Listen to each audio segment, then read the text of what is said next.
Thank you all for joining us today. So we're going to be looking at how the University of Chicago is using the master planning process to support its most critical functions, those that are most essential to its continued operation. We'll be looking at why resilience of campus infrastructure, in particular around higher education, is a core consideration of master planning.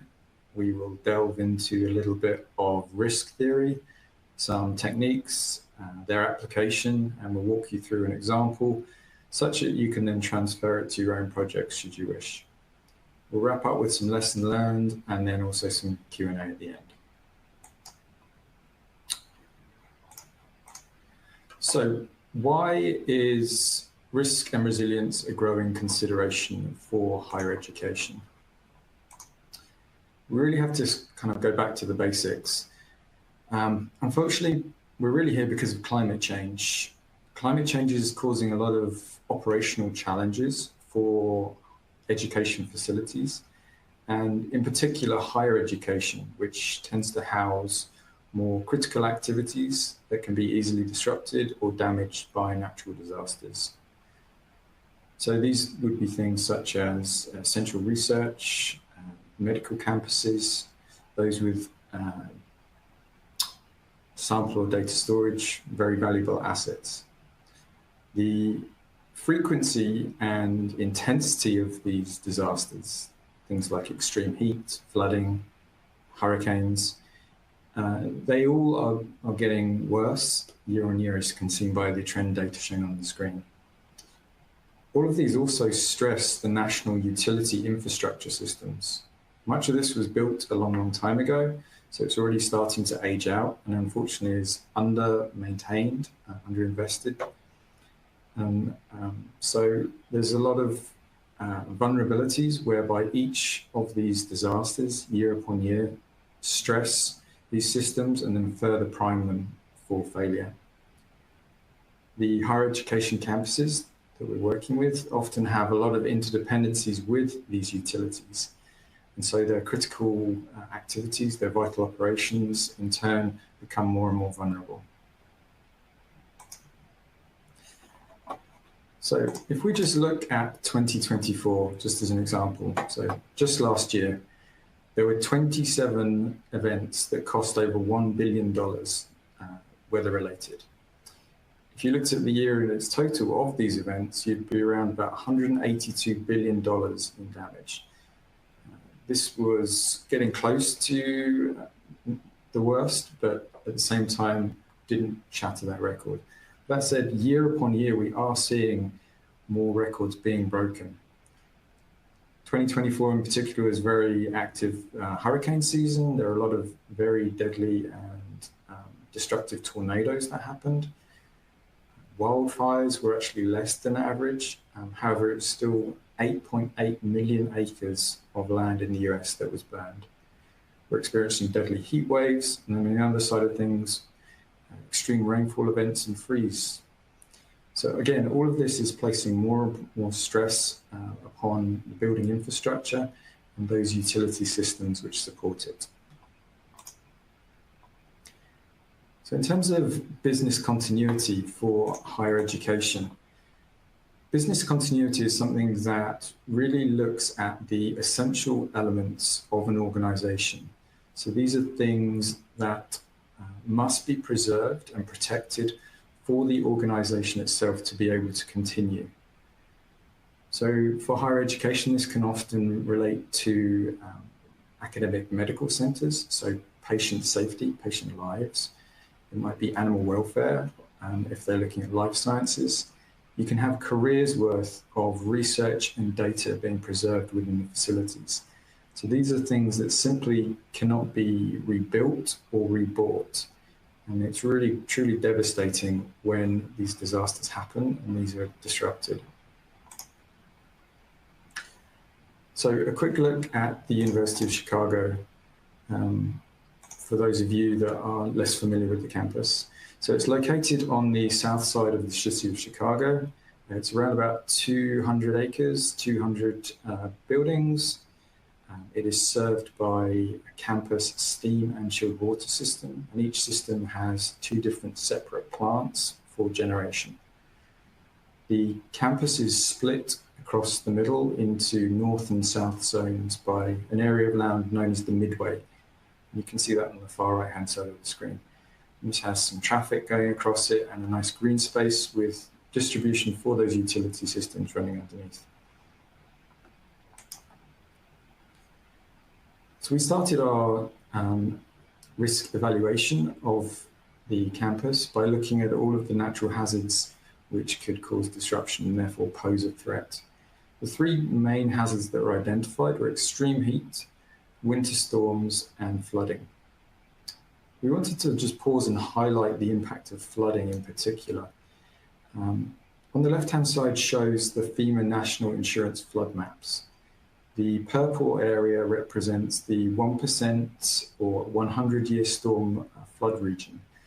And this is primarily just along the shoreline of Lake Michigan, but it doesn't really encroach too much onto the Hyde Park campus. The Chicago Metropolitan Agency for Planning, or CIMAP, in 2017 undertook their own analysis of flooding around Chicago, and it presented a very different picture. So we've highlighted the Hyde Park campus on the graphic on the right-hand side, and you can see just how different it is. It's using a slightly different metric, so this is a flood susceptibility scale, but you can see there's a lot of those areas in the yellows, the oranges, and the reds in terms of their relative flood risk. And so just as a word of caution, unfortunately, the FEMA flood maps are often out of date. Sometimes they can be a little bit political in how they are actually updated. And so we'd strongly encourage folks to do a little bit of additional research where able, and maybe go to second or third party sources to try to validate that data. Because flooding seems to be an issue that comes up in so many projects these days. In terms of the University of Chicago's resilience objectives, they're kind of in a sliding scale in terms of the guiding principles. And really at the top, we have to protect people. So we're looking at patient care, the lives of the patients within the medical center. We then move down to maintaining research. We're looking at the continuity of environmental conditions, animal colonies, preservation of life, ensuring any sample or data storage is protected. We're looking at maintaining or minimizing downtime and disruption, and ensuring that any designs around the built infrastructure are adaptable and flexible for future conditions, and also being able to respond in times of emergency. And then we close out with the idea around low carbon resilience. So this is where we are trying to look for the synergies between resilience and sustainability.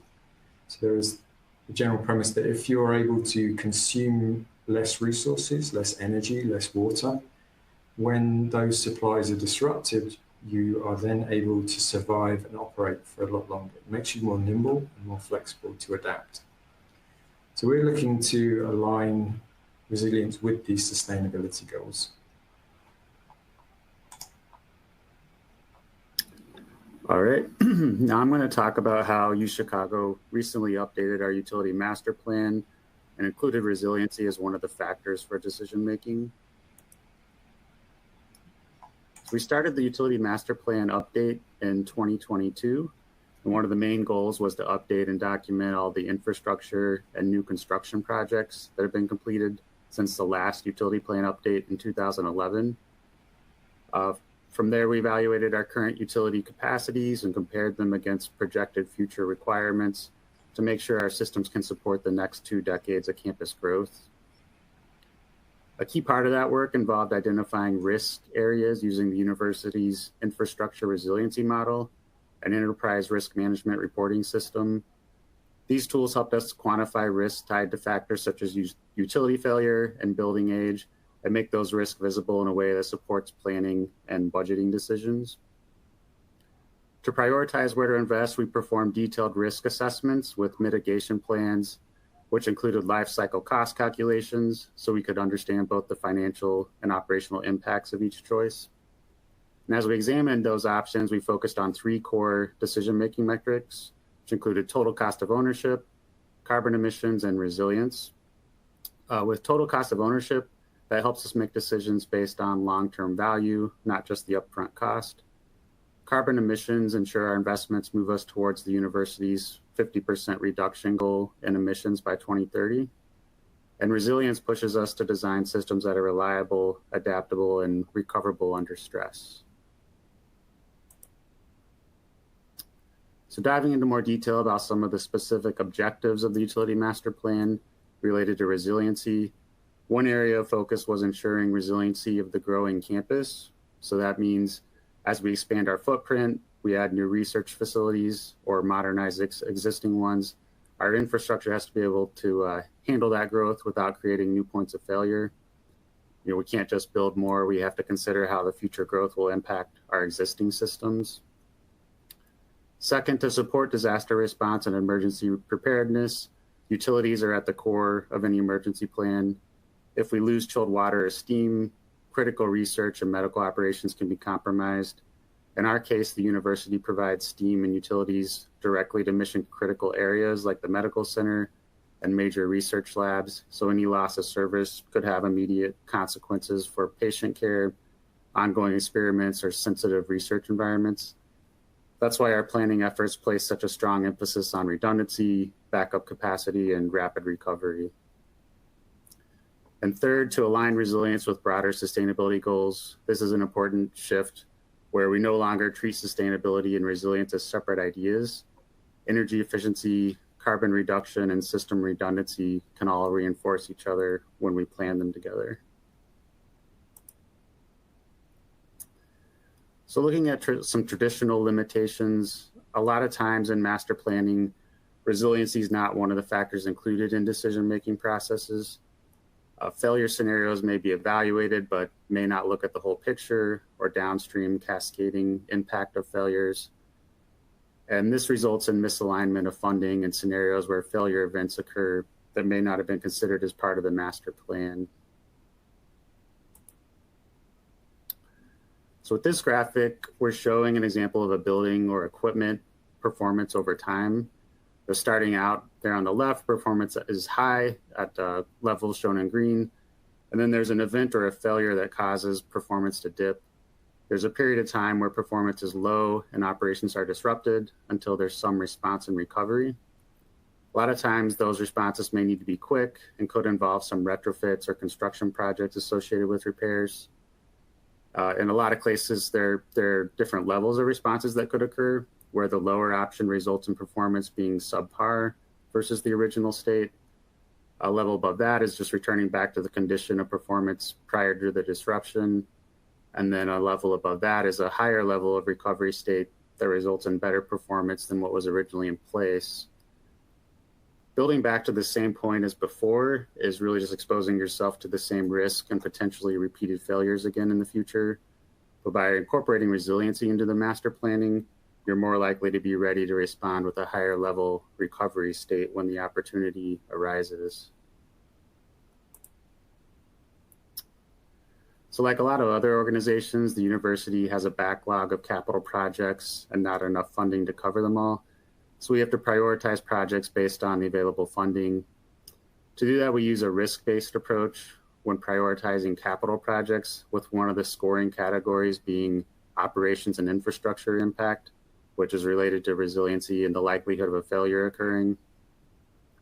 Projects that have multiple benefits, such as improving resiliency, as well as addressing deferred maintenance, improving building operations and maintenance, or contributing to greenhouse gas emissions reduction, have a better chance of receiving funding.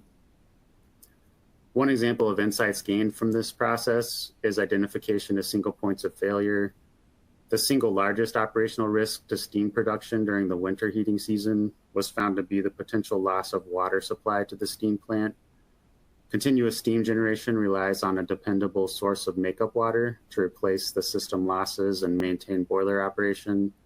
An unplanned interruption of the water supply due to water main breaks, infrastructure failure or other upstream issues could significantly curtail the steam production, which impacts the campus heating and the critical operations at the medical center.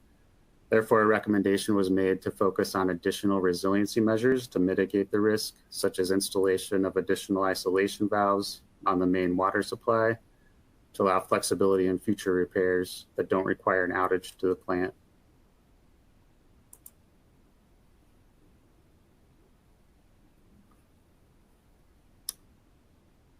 I'll turn it over to Josh. Thank you. We're going to delve into risk theory a little bit and how to apply it for your own projects.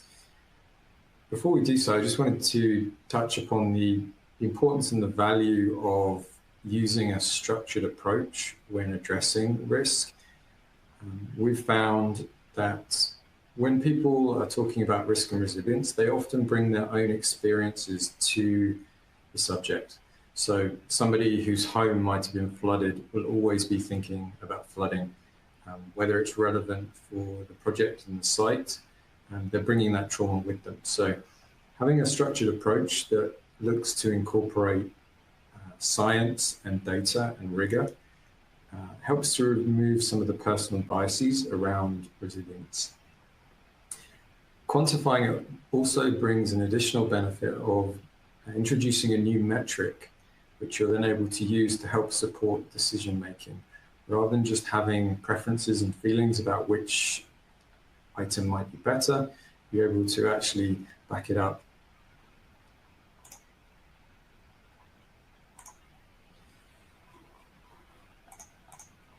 So the genesis of the application of resilience on this master planning project was a process developed in-house by the University of Chicago, and it's called the infrastructure resilience model. Brian was kind of mentioning it earlier, a few slides ahead, and it links decision-making to deferred maintenance and the critical backlog. It looks at how this then ties to business continuity priorities, and then links that to the risk of failure. So what would actually happen were one of these risks to occur? And it was all kind of put together and published in an article back in 2019, and this is still available online for those that are interested. So the process itself is a cyclical one, so it's a continual improvement loop. It starts by evaluating the risk. It prioritizes and implements different mitigation measures. It then looks to report the progress, and then you go back to the start and reevaluate again.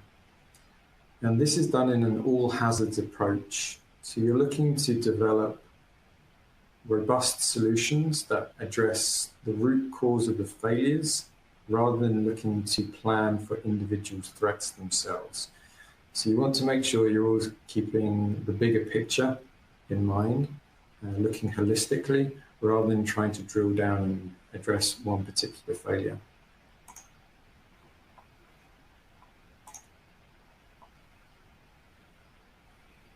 So the infrastructure resilience model takes a slightly different calculation of risk. The traditional version or calculus is probability times impact, whereas the IRM uses three different metrics. So it has probability, the likelihood of disruption; severity, this is the magnitude of the impact or disruption; and recoverability. So this is quite a key one. It looks at the speed, cost, and effectiveness of restoring service.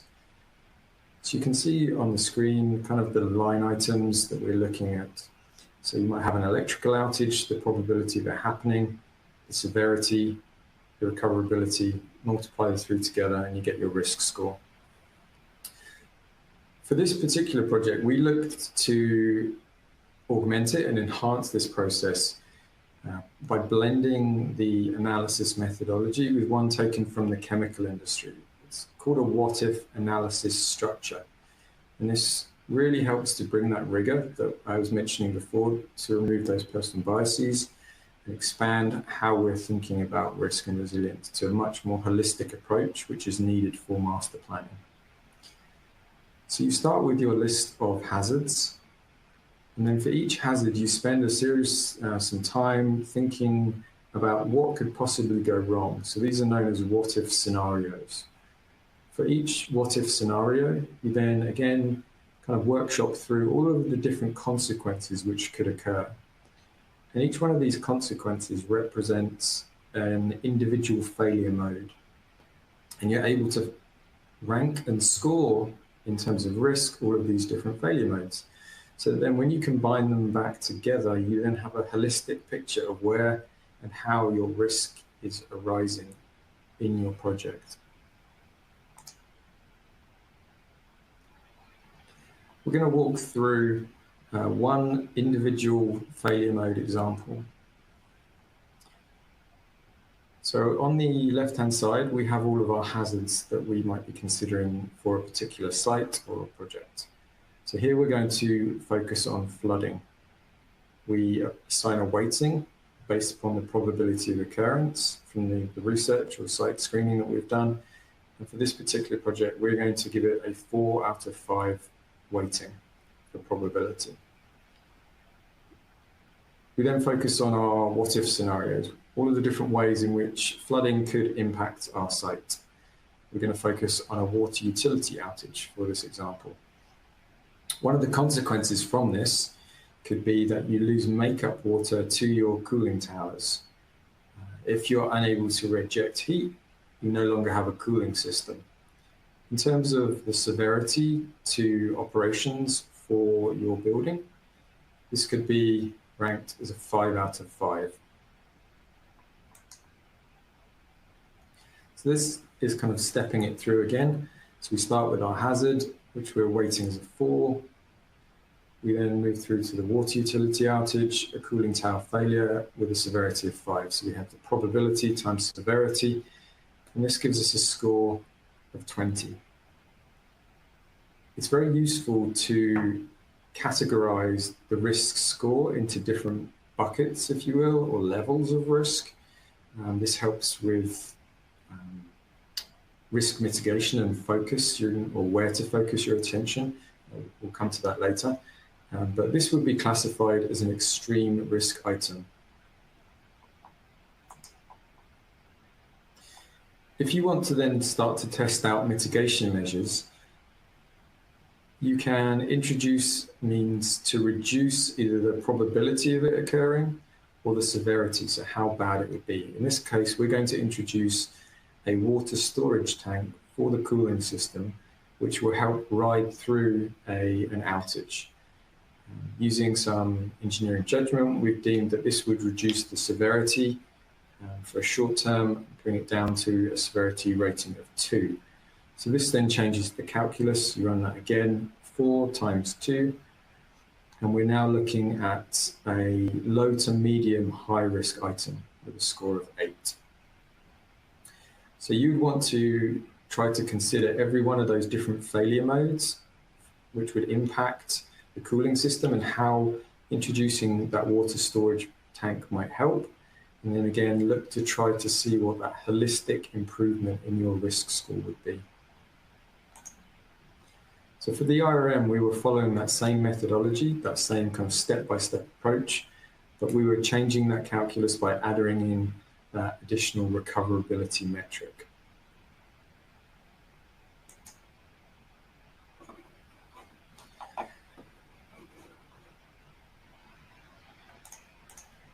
So another value of using the what-if analysis is that it forces you to think in a systems thinking approach.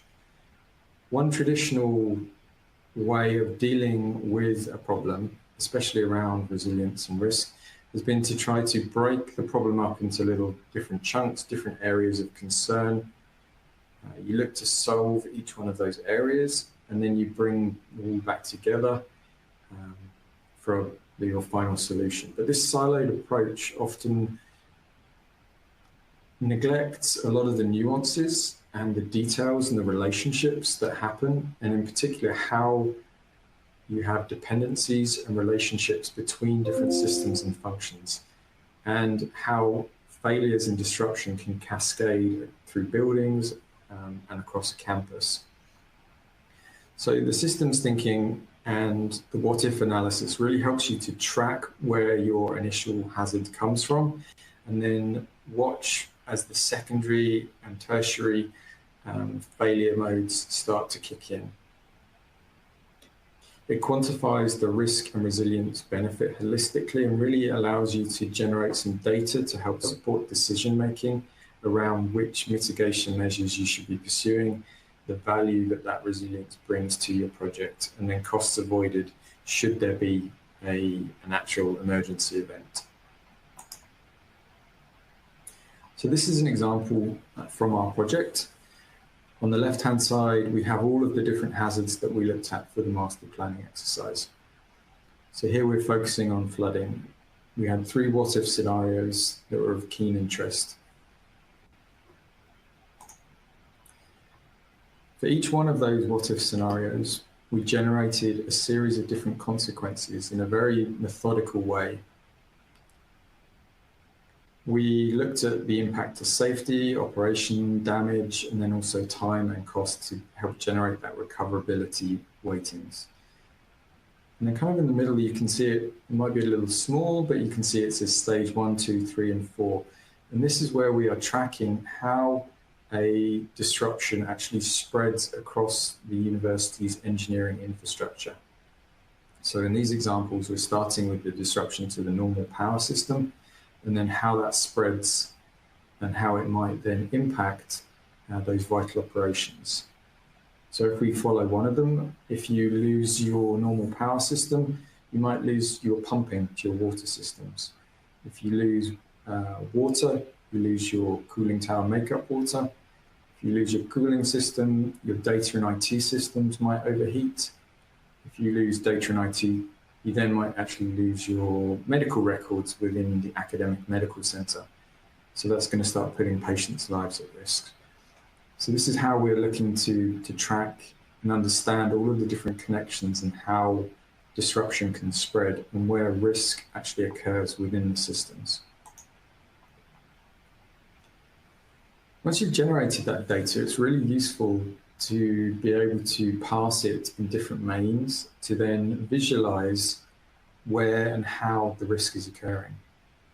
So the graphic on the left-hand side tracks the connectivity between the external utilities. So we've got natural gas, electricity, water, sewer, and so forth.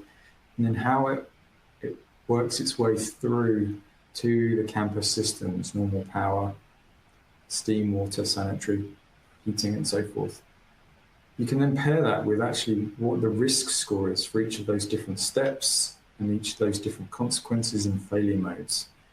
So ideally, you want to try to understand the areas of highest risk at the very start of any cascades. So you want to cut off the failure mode right at the beginning before it's able to actually spread that disruption throughout the rest of the systems.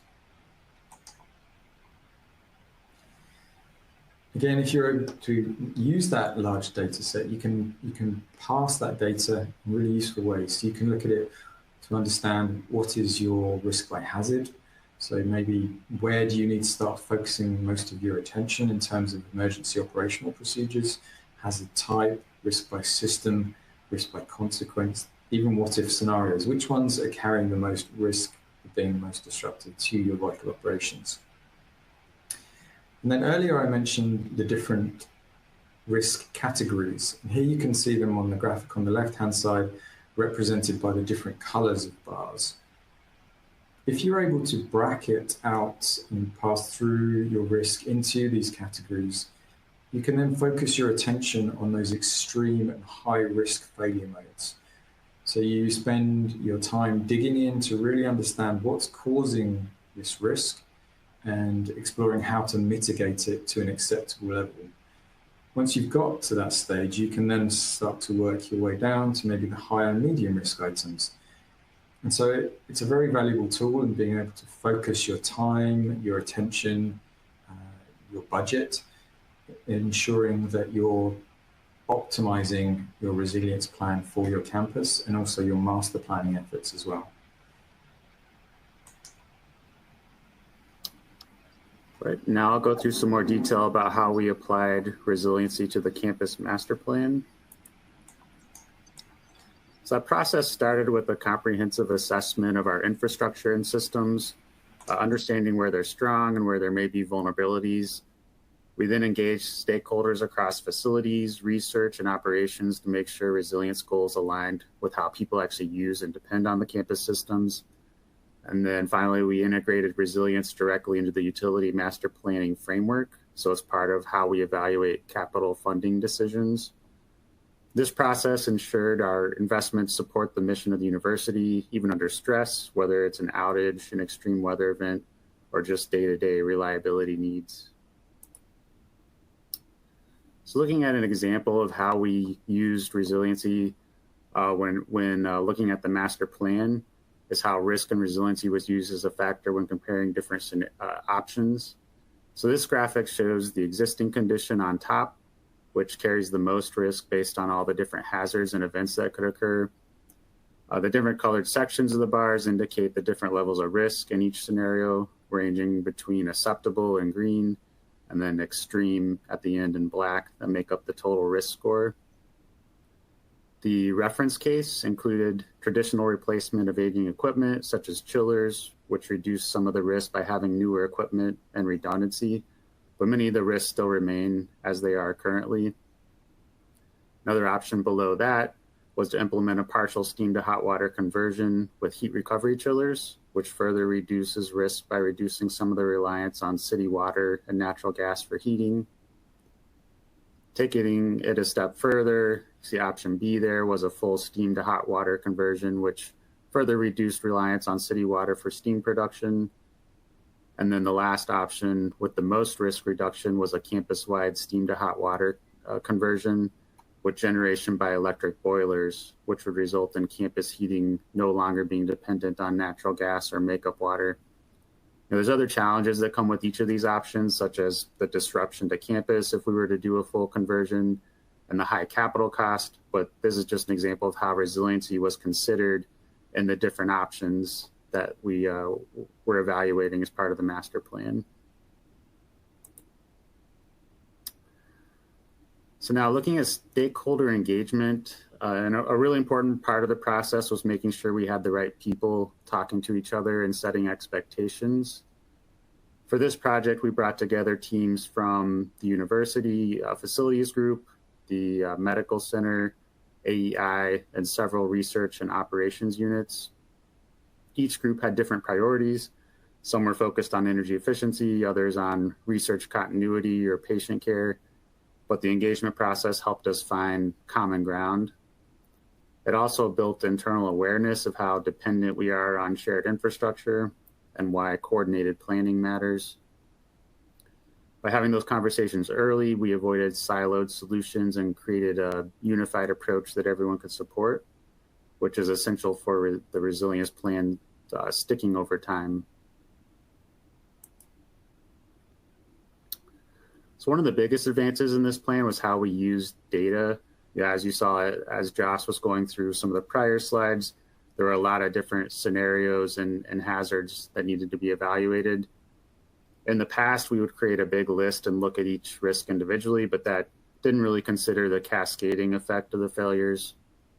With this new approach, the team analyzed 5 design models and over 700 failure modes to understand how different systems interact and where the real vulnerabilities lie.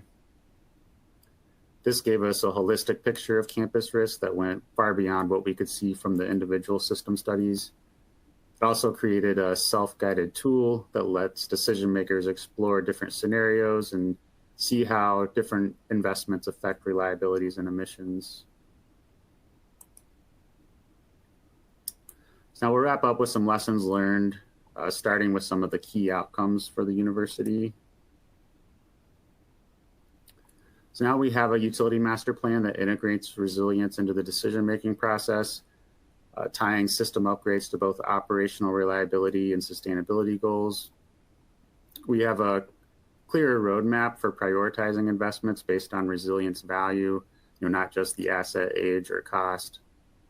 And just as importantly, the process strengthened our internal coordination between the different groups on campus, such as facilities, the medical center, and other campus stakeholders. So the end result is a more cohesive, data-informed approach that improves reliability today while setting us up for long-term carbon reduction and operational resilience.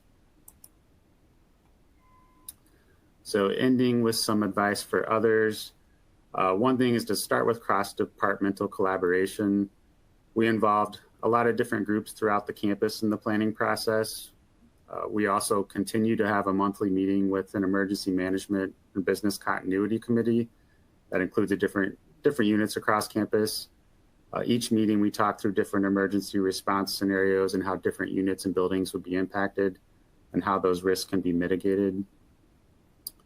Number two, integrate resiliency early in the planning process.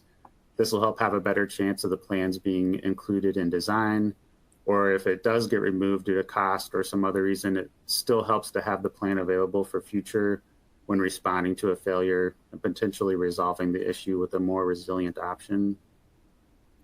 Identify win-win options with sustainability and operations.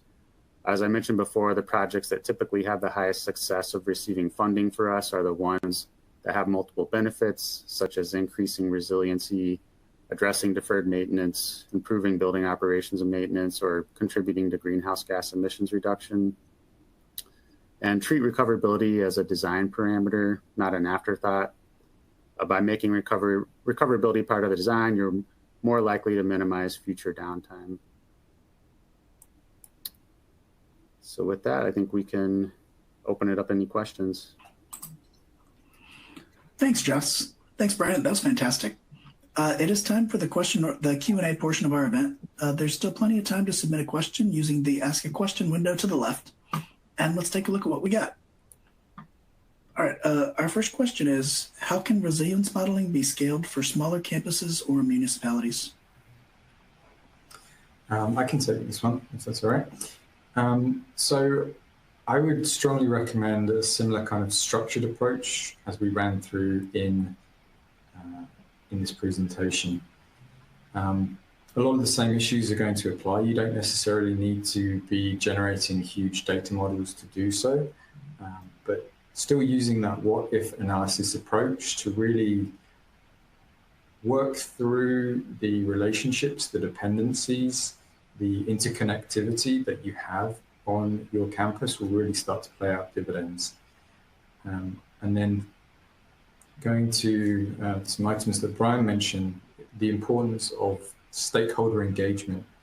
You really need to make sure that you're bringing the key stakeholders along with you so that everybody really understands what is actually going to happen during an emergency event and what everybody thinks is going to happen, because quite often there's a big disconnect between what folks expect and then what actually happens.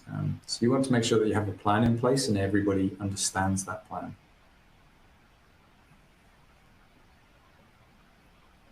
Okay. And then what barriers exist to integrating resilience metrics into capital planning?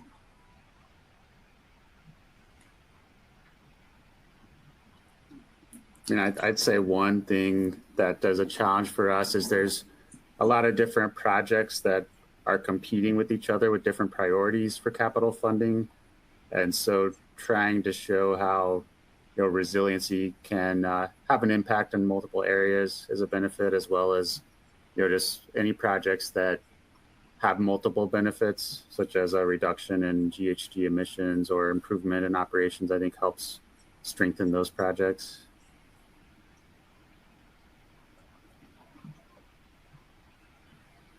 Okay. And then our next question is, how do we communicate the value of resilience investment to leadership?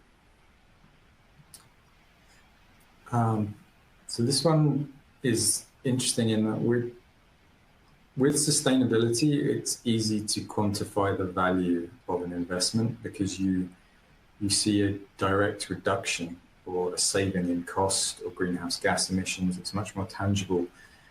Resilience is a lot more difficult because it's cost avoided. It's something that you hope will never happen and therefore you don't necessarily quantify. We tend to try to understand what the cost would be were something to happen. So if you have a academic medical campus, you might be looking to understand what the value or the lost revenue would be were a facility to be shuttered for, say, a week or even just a day. It often runs into the millions. So it's a very big figure that gets people's attention, and somebody within the organization will understand what value that is. If you have a research facility, it might be tied back to grant funding. So how much potential grant funding would you be losing? Physical assets, again, you can understand what the cost of replacement might be. Unfortunately, things like lost or reputational damage is much more difficult to get your arms wrapped around, or even potentially loss of key staff or employees that then find that they have to move to different organizations if yours becomes disrupted or impaired following an event. Okay, and then as different parts of the country have different types of weather, how can colleges and universities kind of reconcile planning for weather events that aren't necessarily that common in that part of the country? I'm thinking about, let's say, maybe a university in Texas. How much effort should they put into planning for like a blizzard or like a deep freeze event? Because if it's something that happens very, very rarely, but it does possibly happen, how much effort should go into preparing for that specifically over kind of more common weather events? So you would want to look at the calculus of the risk itself. So those are, using your Texas example, that's what's known as a gray rhino event. So it's something that's it's very, very low probability. It's very rare to see a gray rhino, but everybody knows that they're out there. And if you do come across one, it's normally quite spectacular. So Winter Storm Uri in 2021, when it hit Texas, is such an example. So you want to understand what the risk related to such an event would be. You can have those low probability but high impact events, and the impact can be so devastating that you really want to start prioritizing it. Doesn't necessarily mean that you have to design out all of the risk. It may just be that you want to ensure you spend the time and the effort to explore how things would go wrong, and then develop operational responses to that problem. So if you're using a water outage as an example, it might not be that you need to build a giant water storage tank on your site. It might be that you come to an agreement with a local company that then delivers water to you should an event occur, or even just a water curtailment program so that you know you can cut down water usage to a bare minimum and you can ride through a disruption.